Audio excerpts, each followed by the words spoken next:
Good morning.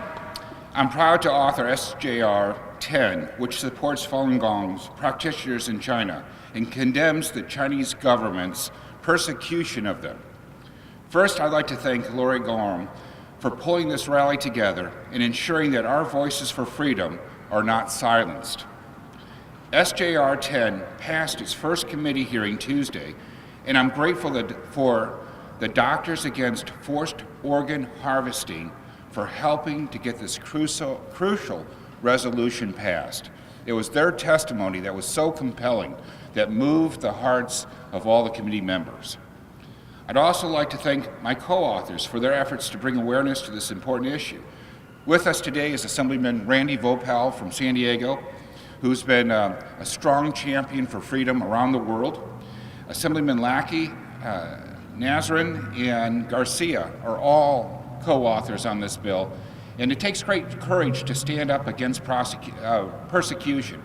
It takes great courage to stand up against one of the greatest nations of the world, China, and to call them out for their practices of harvesting organs and the genocide that they have created against the Falun Gong. So together, we've taken our first steps towards defending freedom and human rights for our brothers and sisters. As people who recognize and cherish our fundamental freedoms and human rights, we Californians have set California values, and those values do not include genocide by the Chinese government.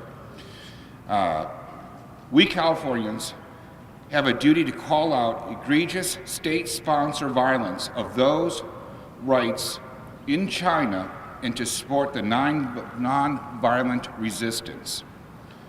And that's exactly what SJR 10 does. I proudly stand here with you, with everyone here, to condemn the Chinese government for their persecution of the Falun Gong practitioners and their heinous crimes against humanity. Today, we'll hear from several Falun Gong practitioners and those who survived imprisonment for their beliefs. You know, we live in a great nation where we respect all faiths, and they're allowed to practice their religion, their nonviolent religion here in America, and I'm grateful to be an American. But we cannot stand idly by while other countries perform genocide based on religious belief. Many Falun Gong practitioners who escaped the regime of China found a home here in California and still spend every moment worrying about their family members back in China. These voices must be heard. We need to stand for the innocent and the poor and the downtrodden. That's why I wrote SJR 10. That's why the co-authors have co-authored this bill and stood strong. And we're going to hear from Randy Vopal, another great champion of freedom. So thank you so much for being here. Thank you for supporting this. And thank you for all the practitioners that showed up today to have their voices heard.